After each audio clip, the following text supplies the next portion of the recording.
Assalamualaikum warahmatullahi wabarakatuh. 10 peninggalan para nabi yang menggemparkan dunia.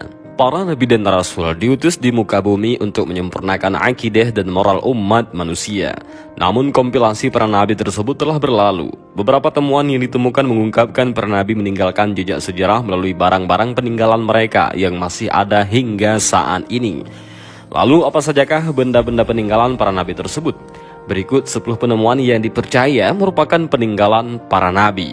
Dan jangan lupa simak video ini sampai selesai. Yang pertama, baju gamis bekas Nabi Muhammad SAW. Meski tidak pernah bertemu fisik, setiap hari umat Islam terus berdoa dan menyebut namanya dan mengakuinya sebagai Rasulullah SAW. Memang fisik Nabi Muhammad tidak lagi bisa dilihat, namun keberadaannya bagi umat Islam begitu nyata lewat peninggalan ajaran dan hadisnya. Peninggalan Nabi Muhammad yang satu ini adalah baju gamis yang tersimpan rapi di Museum Topkapi, Turki. Barang-barang tersebut bisa memberikan gambaran bagaimana Nabi pada saat itu. Baju gamis yang beliau sering pakai sungguh sederhana. Dan semoga dengan adanya koleksi ini maka akan menambah kerinduan kita kepada Rasulullah SAW. Yang kedua, telapak kaki Nabi Muhammad SAW yang tercetak batu. Nabi Muhammad SAW merupakan seorang nabi dan rasul terakhir bagi umat muslim. Nabi Muhammad SAW adalah manusia paling mulia di muka bumi ini. Beliau diutus oleh Allah Subhanahu wa Ta'ala untuk menyiarkan agama Islam. Menurut hadis riwayat Imam Ibnu Ishaq dari Sayyidina Ibnu Abbas, Rasulullah SAW dilahirkan di Mekah pada malam yang tenang di hari Senin 12 Rabiul Awal tahun Gajah dan wafat di Madinah pada 8 Juni 632 Masehi. Hingga akhir zaman, Rasulullah selalu dikenang dengan banyaknya penemuan-penemuan barang peninggalan Nabi Muhammad SAW yang disimpan di Istana Topkapi, Istanbul, Turki. Salah satunya telapak kaki Nabi Muhammad SAW. Telapak kaki kanan itu tercetak saat peristiwa Mi'raj, sedangkan telapak kaki kirinya tersimpan di Masjid Al-Aqsa. Yang ketiga, kunci-kunci Ka'bah. Istana Topkapi merupakan museum barang-barang peninggalan para nabi. Koleksi paling penting dan bersejarah dalam Islam disimpan dalam ruang bernama Pavilion of Holy Mantle and Holy Relics. Barang-barang peninggalan tersebut diantaranya adalah kunci-kunci Ka'bah, talam emas, kiswah, dan sebagainya. Ka'bah sendiri merupakan bangunan yang sangat penting bagi umat muslim. Suku-suku Ashibah atau Bani Shibah diberi kunci-kunci untuk situs suci oleh Nabi Muhammad SAW. Dan tugas ini masih dijalankan oleh generasi Shibah hingga sekarang. Kunci Ka'bah ini memiliki wadah berupa kantong berwarna hijau dan dibordir benang berwarna emas. Kuncinya terbuat dari bahan besi sepanjang 35 cm. Namun hingga saat ini kunci Ka'bah kini bentuknya telah berbeda menyesuaikan zaman. Replika kunci Ka'bah yang terbuat dari emas murni tersebut disimpan oleh kerajaan Arab atau anggota tertua dari Bani Sayyibah. Yang keempat, Istana Nabi Daud. Baik dalam ajaran agama Islam, Kristen maupun Yahudi, Nabi Daud terkenal karena melawan Goliat alias Jalut yang pada akhirnya pertempuran itu dimenangkan oleh Daud. Sebuah studi arkeolog menemukan bukti bahwa kerajaan Daud pernah berkuasa di daerah Israel. Karena setelah memenangkan pertempuran itu, Nabi Daudlah yang menjadi Raja Israel. Peninggalan tersebut merupakan bahagian dari peristiwa dalam Alkitab yang dianggap dari kerajaan Daud. Beberapa petunjuk ditemukan di sekitar runtuhan bangunan tersebut, misalnya tulang binatang dan sisa keramik yang bisa digunakan untuk penangkalan karbon. Namun sampai saat ini, keberadaan kerajaan yang disebut kerajaan Daud itu masih menjadi perdebatan. Yang kelima, tongkat Nabi Musa alaihissalam. Dalam kisah Nabi Musa alaihissalam, kita mengetahui bahwa Allah Subhanahu wa Ta'ala memberikan mukjizat kepada beliau sebilah tongkat kayu. Melalui tongkat inilah Nabi Musa mengalahkan Fir'aun hingga membelah Laut Merah menjadi jalanan sehingga bisa dilewati oleh umat Bani Israel. Keberadaan tongkat tersebut tidak hanya mengundang rasa penasaran bagi umat Islam, tapi juga dari kalangan pemeluk Nasrani dan Yahudi. Itulah peninggalan dari Nabi Musa alaihissalam. Semua yang terjadi di atas muka bumi ini sudah diatur dan sesuai dengan ketetapan Allah Subhanahu wa Ta'ala, dan seyogyanya umat manusia harus siap menghadapi Fir'aun di zaman ini dari seluruh ancaman musuh. Yang keenam, penemuan kapal Nabi Nuh alaihissalam.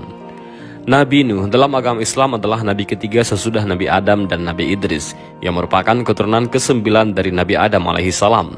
Nabi Nuh diangkat menjadi nabi sekitar tahun 3650 sebelum Masehi. Nabi Nuh adalah seorang rasul yang diceritakan di dalam kitab Taurat, kitab-kitab yang lain, dan Al-Quran. Adapun peninggalan beliau adalah penemuan kapalnya. Sisa-sisa perahu Nabi Nuh alaihissalam ditemukan di ketinggian 13.000 kaki atau sekitar 3,9 km di sebuah gunung di Turki. Kelompok peneliti dari Cina inilah yang tergabung dalam Noah Ark Ministries International yang berhasil menemukan sisa-sisa perahu Nabi Nuh di Gunung Ararat, Turki. Para peneliti ini pun berhasil masuk ke dalam perahu tersebut dan mengambil foto dari beberapa sisi. Yang ketujuh, tabut perjanjian Nabi Musa alaihissalam. Institut Pencarian Arkeolog Alkitab atau BES yang berbasis di Amerika Serikat mengumumkan bahwa penelitiannya diduga telah menemukan lokasi peninggalan Alkitab yang berisi 10 perintah Allah yang diwahyukan kepada Nabi Musa. Tabut perjanjian yang dianggap oleh beberapa pihak sebagai misteri terbesar dari semua harta yang tersembunyi. Menurut para arkeolog, BES kitab tabut perjanjian itu pertama dikirim ke Mesir lalu kemudian dibawa ke Ethiopia. Tabut sendiri adalah sebuah peti yang dibuat oleh pengrajin dari Bezalek. Bentuknya terbuat dari kayu akasia dan dilapisi oleh emas. Dan katanya siapapun yang berhasil menemukan tabut tersebut maka keagungan dan kejayaan mereka akan kembali dan dapat menguasai dunia. Yang kedelapan, penemuan bahagian kereta Raja Fir'aun di Laut Merah. Kisah mengenai mukjizat Nabi Musa alaihissalam yang membelah Laut Merah dengan tongkatnya untuk menghindari kejaran Fir'aun dan bala tentaranya sudah tak asing lagi di telinga kita. Seorang arkeolog bernama Ron White pada tahun 1998 menyatakan bahwa dirinya telah menemukan beberapa bangkai roda kereta tempur kuno di dasar Laut Merah. Menurutnya, mungkin ini merupakan bangkai kereta tempur Fir'aun yang tenggelam di Lautan Merah ketika mengejar Nabi Musa alaihissalam bersama para pengikutnya. Selain menemukan bangkai roda kereta tempur, White juga menemukan beberapa tulang manusia dan tulang kuda di tempat yang sama. Penemuan ini memperkuat bukti adanya dugaan bahwa sisa-sisa tulang tersebut merupakan bahagian dari kerangka para tentara Fir'aun yang tenggelam di Laut Merah, dan tulang tersebut dilansir berusia sekitar 3.500 tahun silam. Kereta Fir'aun yang terlihat di dasar Laut Merah dengan posisi kereta berdiri dan tertutupi karang. Apabila karangnya dibongkar dan dilihat dari jarak dekat, maka akan terlihat jelas poros roda dari kereta kudanya.